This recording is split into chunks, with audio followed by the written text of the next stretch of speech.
East Coast park వచ్చేసినాం. ఇదే east Coast park, సింగపూర్లో ఉన్న అతి పొడవైన బీచ్ అన్నమాట ఇది. సో పార్క్ అనగానే మీరు ఏం పెద్ద ఎక్స్పెక్టేషన్స్ ఏం పెట్టుకోకూరి. మన ఫారెన్ బీచ్లాగా అందరూ ఏంటి బికినీల మీద పడుకుంటారు అని చెప్పేసి ఇక్కడ అదే ఉండదు. సింగపూర్ ఇంకా స్థాయికి దిగజారలేదు. అంటే ఎక్కడంటే సెంటోసాలో ఉన్న ప్రైవేట్ బీచ్లలో అట్లా ఉంటుంది అనమాట. అది కూడా పబ్లిక్ బీచ్లలో ఉండదు అట్లా. ఎందుకంటే తెలుసు కదా, జనాలు పబ్లిక్ బీచ్లలో పడుకుంటే ఏం చేస్తారు, జనాలు చూస్తూ అంత ఆగమని చూస్తారని చెప్పి. అందుకే అని చెప్పేసి ప్రైవేట్ బీచ్లలో, రిసార్ట్లకు సంబంధించిన ప్రైవేట్ బీచ్లలో మాత్రమే ఏంటిది సన్ బాత్, ఆయిల్ బాత్, ఆ బాత్, ఈ బాత్ అని చెప్పేసి ఉంటుంది. సో దీన్ని సింగపూర్ స్ట్రైట్స్ అంటారు అనమాట. మన ఏదైతే ఇట్లా మనం బంగాళాఖాతం, అరేబియా సముద్రం అట్లా అంటామో, సో మనకి ఇది వచ్చేసి ఇటు పక్కకు బంగాళాఖాతం ఇటు వస్తుంది అనమాట. ఇది సింగపూర్ స్ట్రైట్స్ అంటారు అనమాట దీన్ని. అంతే ఇక్కడ ఉండే వాళ్ళంతా దాదాపుగా మన వాళ్ళు ఇండియా వాళ్ళు, ఇండోనేషియా, ఫిలిప్పీన్ వీళ్ళే ఉంటారు అన్నమాట. పాప ఏమో రాస్తుంది.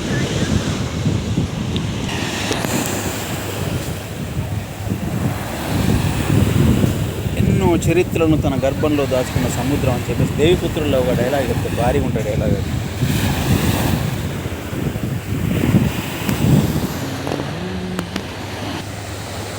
సో అవన్నీ షిప్పులు అక్కడ కనిపించేవి అన్నీ సరుకు రావని షిప్పులు అనమాట.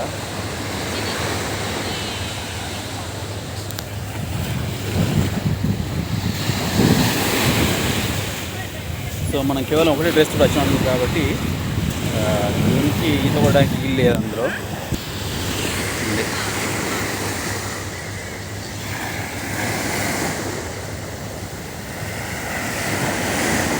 సముద్ర పొరల సౌండ్ వినబడుతుందా?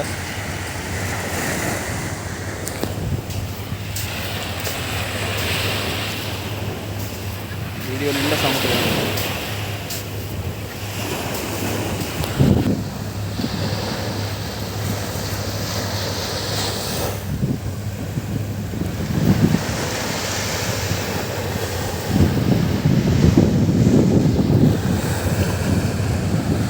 చెప్పినా కదా, ఇది బికినీ బీచ్ కాదు, జస్ట్ జనరల్ బీచ్. ఇది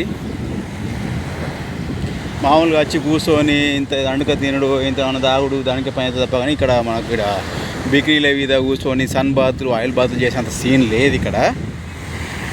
సో మీరు డిసప్పాయింట్ అయితే అయి ఉండొచ్చు, నో ప్రాబ్లం. ఏం చేద్దాం దానికి. మరి బీచ్ వచ్చేసి జస్ట్ రిలాక్సేషన్ కోసం అనమాట. మామూలుగా స్నానం చేయడానికి, రిలాక్సేషన్ కోసం, పిక్నిక్ లాగా వచ్చి కూర్చోడానికి ఇదంతా. సో మనం కూడా వెళ్ళిపోతాం. ఇక్కడ మనకు కూడా పెద్ద స్కోప్ ఏం లేదు. నలుగురు అత్తిన స్నానం చేస్తున్నాను ఒక్కరినే వచ్చినా కాబట్టి కుదిరే లెక్క. పీచే మూడ్ అబౌట్ టర్న్ అని చెప్పేసి వెళ్ళిపోవడం. ఇక మనం కూడా అక్కడ నిలబడి ఒక ఫోటో దిగుదాం. అందరు దిగుతారు కదా. మొత్తం గాలి పట్టి నిలబడుతున్నా సౌండ్ ఇలా కొట్టుకపోయి తట్టున్నాం ఇక.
సో ఇక్కడ సైక్లింగ్ కూడా చేయొచ్చు అనమాట. సైకిల్ కిరాయి దొరుకుతాయి అక్కడ. ఆ కిరాయి తీసుకొని ఇదాక 15 కిలోమీటర్ల లెంత్ అనేమో ఉంది అందులో. మన అలా వికీపీడియా చూస్తే 15 కిలోమీటర్ల లెంత్ అని ఉంది ఇందులో. సో మీకు సైక్లింగ్ కావాలనుకుంటే సైకిల్ కిరాయి తీసుకొని ఈ రోడ్లో దొరుకుకోవచ్చు, సర్వీస్ రోడ్లో. అంత గొప్పగా ఏముండదు. ఏదో పిక్నిక్ హాస్టల్లో అయితే ఏం కాదు. అట్లా 10 మంది అలిచి వచ్చి తండుకొని వచ్చి కూర్చొని తినడం అయితే ఏం కాదు. యాక్చువల్లీ ఇక్కడనే కాదు, సింగపూర్లో ఎక్కడ కూర్చొని తిన్నా ఏం కాదు. కాకపోతే ఏంటంటే ఈత కొట్టాలి, 5 మాత్రం రావాలి. వాతావరణం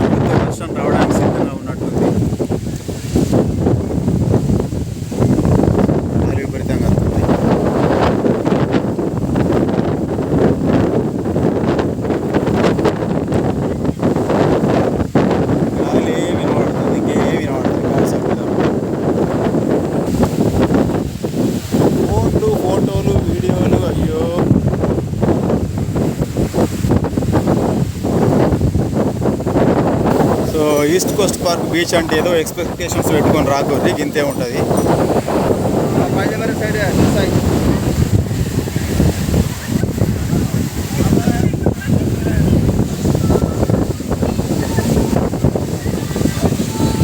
నాకు అర్థం కాలే, వీళ్ళు సెల్ఫీ తీసుకుంటారు.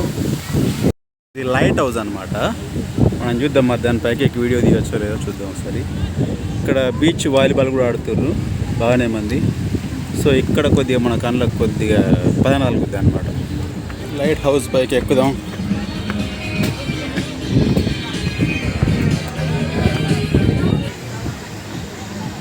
లైట్ హౌస్ పైకి ఎక్కి తీసే వ్యూ ఇది.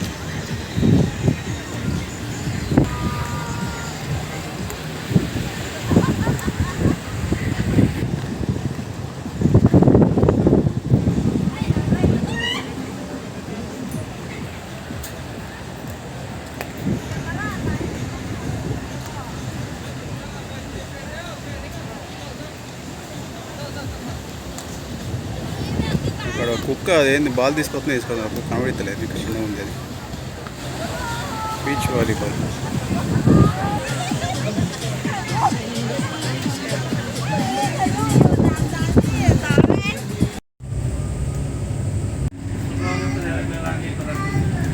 సో ఇప్పుడు మనం ఈస్ట్ కోస్ట్ పార్క్కి వెళ్తున్నాం అనమాట. మెడోక్ ఎమ్మార్ట్ నుంచి 31 బస్సు, కాకపోతే ఇంకా 196, 197, 36 ఈ బస్సు కూడా వెళ్తాయి. ఇక్కడ బస్సు ఇంటర్చేంజ్ నుంచి అయితే ఆ బస్సులు వెళ్తాయి. మామూలుగా మనకి ఎగ్జిట్ ఎమ్మార్ట్ నుంచి ఎగ్జిట్ ఏకి వచ్చినాం కాబట్టి 31 బస్సు ఉంటుంది. అంటే ఇది మ్యాండ్రిన్ గార్డెన్స్ అనే ఒక స్టాప్ ఉంటుంది అనమాట. ఆ స్టాప్లో ఉంటుంది. సో అంతా ఈస్ట్ కోస్ట్ హైవే పక్కన ఉంటుంది అనమాట. ఈసీపీ అంటారు దీన్ని. ఇప్పుడు ఇది మనకు ఈ బస్సు వచ్చేసి ఈసీపీకి వెళ్తుంది అనమాట, ఈస్ట్ కోస్ట్ హైవే. రోడ్లు చాలా విశాలంగా ఉన్నాయి కదా, గ్రీనరీ. సో ఇక్కడ డ్రైవింగ్ వచ్చేసి మన ఇండియా లాగానే ఉంటుంది అనమాట. రైట్ సైడ్ డ్రైవింగ్ అనమాట. మామూలుగా యూఎస్ యూకే ఆ టైప్లో కాకుండా రైట్ సైడ్ డ్రైవింగ్ ఇక్కడ కూడా. నాకు పచ్చదనమే కనిపిస్తుంది అనమాట. చూసారు కదా రోడ్ల పక్కకు ఎంత అందంగా మొక్కలు ఉన్నాయో. మన దగ్గర అంటే అవుద్దులే కొంచెం కాలానికి, ఎందుకంటే ఇక్కడ జనాభా తక్కువ కాబట్టి అంతే ఉంటుంది. ఏదైనా అంతే కదా. ఇప్పుడు ఇంట్లోకి 2 ఉన్నారనుకోరి ఇల్లు శుభ్రంగా ఉంటుంది. అదే 10 మంది ఉంటే శుభ్రంగా ఉండదు కదా. సో అట్నే మన దేశం కూడా మంది ఎక్కువ ఉన్నారు కాబట్టి మనకు అట్నే కనిపిస్తుంది. ఇక్కడ జస్ట్ కేవలం ఇంత 60 లక్షల మంది మాత్రమే ఉంటారు. సో మనకి ఈస్ట్ కోస్ట్ పార్క్ వెళ్ళడానికి ఇక్కడ నుంచే రావాలి, అక్కడ నుంచి రావాలని రూల్ ఏం లేదు. మనకి ఏది కన్వీనియంట్ ఉంటే అక్కడ ఏ మాట దగ్గర ఉంటే ఆ మాట దగ్గర దిగి బస్కి వెళ్ళిపోవచ్చు. సో సింగపూర్లో ప్రజా రవాణా వ్యవస్థ అనేది చాలా ఎక్కువగా ఉంటుంది అనమాట. మనకి ఎక్కడికి వెళ్ళడానికైనా కానీ ఈ బస్సులు కానీ రైలు కానీ అందుబాటులో ఉంటుంది. ఈ వీడియో వచ్చేసి నేను డబుల్ డెక్కర్ బస్సులో పైనుంచి తీస్తున్నాను అనమాట. అది సింగిల్ బస్సు అలాగ ఉంటాయి. సింగిల్ బస్సు చాలా తక్కువ వేసారు సింగపూర్లో. ఇప్పుడు దాదాపుగా అన్ని ఇక్కడ విషయం డబుల్ డెక్కర్ బస్సులో ఉంటున్నాయి అనమాట. సో అందుకే మనకు రోడ్డు వచ్చేసి క్లియర్ వ్యూ కనిపిస్తుంది అన్నమాట. నేను ఎందుకో రాంగ్ రూట్ ఎంచుకున్నట్టు అనిపిస్తుంది. కాకపోతే వెళ్తాము ఇందులో వెళ్ళినా కూడా, కాకపోతే లేట్ అవుతుంది అనమాట. ఇంకా షార్ట్ రూట్స్ చాలా ఉంటాయి. మేము వచ్చింది లేట్గా మధ్యాహ్నం 2 o'clock బయలుదేరి నైట్ నుంచి. సో మనకి ఇక్కడ ఫుట్ ఓవర్ బ్రిడ్జ్లు చాలా ఉంటాయి అన్నమాట రోడ్డు దాటడానికి. వాటి ఏంటంటే మనకు బోగన్విలియా అంటారు దాన్ని, కాగితపూలు అంటారు కదా, వీటితోటి అలంకరణ చేస్తారంటే ఆ చెట్లు పెడతారనమాట. డబుల్ డెక్కర్ బస్ చూసారు కానీ యాక్చువల్గా నేను వచ్చేసి ఆ 197 బస్సులో రావాల్సింది. 197 బస్సులో వస్తే అటువైపు దిగాల్సింది. మన నిర్ణయాలు నల్లవకపు నిర్ణయాలు అప్పుడప్పుడు గట్టినే తీసుకుంటాం కాబట్టి ఇందులో వచ్చినాం. అందులో వస్తే కొద్దిగా ఎర్లీగా వచ్చేవాళ్ళే అనుకుంటున్నాం. అట్లా చూసారు కదా చాలా డబుల్ డెక్కర్ బస్సులు కనిపిస్తాయి అన్నమాట.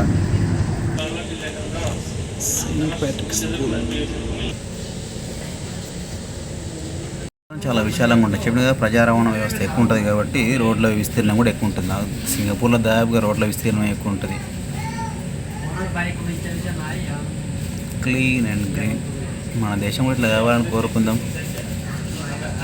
కోరుకున్నట్టు అట్లా కాదు. ఇక్కడ ఏంటంటే మన ఇంట్లో చెత్త బయట పడితే అయిపోద్ది అన్నట్టు ఉంటుంది కదా జనాలకు. అట్లా అది ప్రాబ్లం. బయట చెత్త అని తీసుకొని మన ఇంట్లో పెట్టుకోం కదా. కాకపోతే ఏంటంటే మన ఇల్లు కాదు కాబట్టి బజార్ అనేది తీసుకొని బజార్లో పడేస్తాం. ఏడ పడతాడు. మొన్న రంజితాన్ వీడియోస్లో ఆయన చెప్తుండు కదా, మనం ఎంత ఏంటి దాని వాతావరణాన్ని కలుషితం చేస్తున్నాం బయట అని చెప్పేసి మనకి ఎందుకు ఈ క్రమశిక్షణ అలవడతలే అని చెప్పి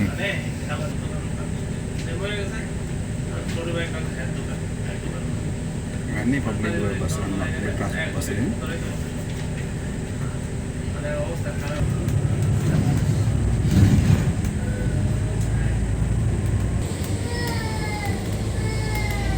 చెప్పినా కదా మనకి ఫుట్ఓవర్ బ్రిడ్జ్ అనేవి అడుగడుగున దర్శనం ఇస్తూ ఉంటాయి. వాటి మంచి ఆకర్షణీయమైన మొక్కలతోటి, అంటే ఎక్కువగా మనకు కాగిత పూలు కనబడతాయి అనమాట, రకరకాల వైట్ కలర్ కానీ బ్లూ కలర్ కానీ అట్లా. ఎల్లో కలర్ ఫెరారీ కారు పోతుంది.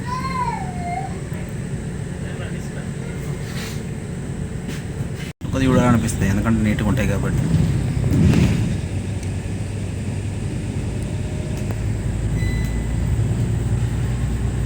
మనకి ఇక్కడ ఈ మెరీన్ ప్యాడ్ ఏమాట్లో దిగిన కానీ చూసారు ఈ బస్సులు ఎక్కడికి వెళ్ళిపోతున్నాయి. ఇక్కడికి జస్ట్ ఐ థింక్ 5 minutes ఉండవచ్చు, బస్సు 5 to 10 minutes ఉండవచ్చు ప్రయాణానికి వెళ్ళి.